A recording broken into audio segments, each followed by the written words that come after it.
V jedné malé chalupce žila chudá vdova se svou dcerou. Často mívali jen malý kousek chleba na celý den.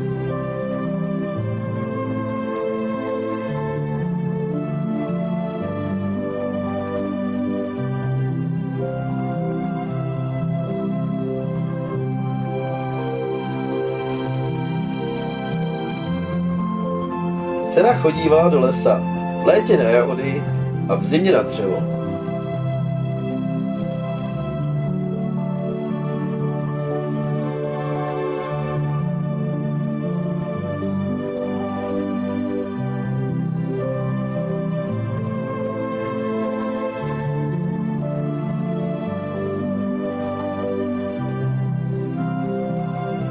Když se jednou chystala v lese poobědvat, objevila se hladová stařenka.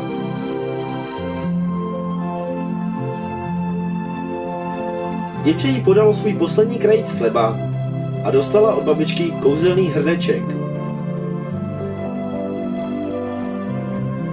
Stačí říci, hrnečku vař. Když budeš mít kaše dost, řekni hrnečku dost. Nezapomeň. A zmizela.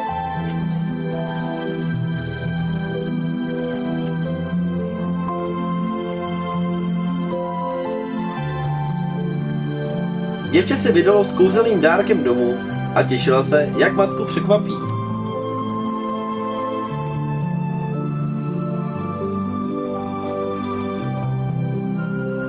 Doma si hned hrneček vyzkoušeli a moc si na dobré kaši pochutnali.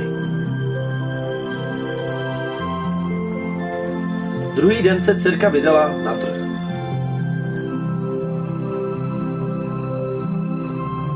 Matka zůstala doma sama a dostala chuť na kaši. Poručila: hrnečku vař! A kaše se začala valit. Zapomněla však, jak hrneček zastavit. A kaše se valila a valila. Kdyby bývala nepřibyla dcera domů a nezvala hrnečku dost, kdo ví, jak by všechno dopadlo. A tady končí pohádka, ale co se stalo s hrnečkem, kam se poděl a kde je mu dnes konec?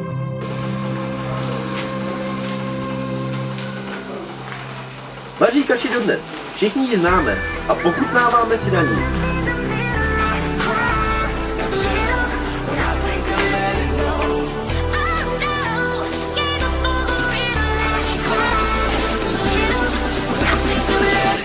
Wanna get behind the wheel, but only one rider. I chef feel got me swimming like a diver. Can't let go, I got fans in Okinawa. My heart to Japan, quake losers and survivors. Norway, no you didn't get my flowers. No way to say it better, but the killer was a coward. Face just showered, a minute in the hour. Heard about the news, whole day went sour.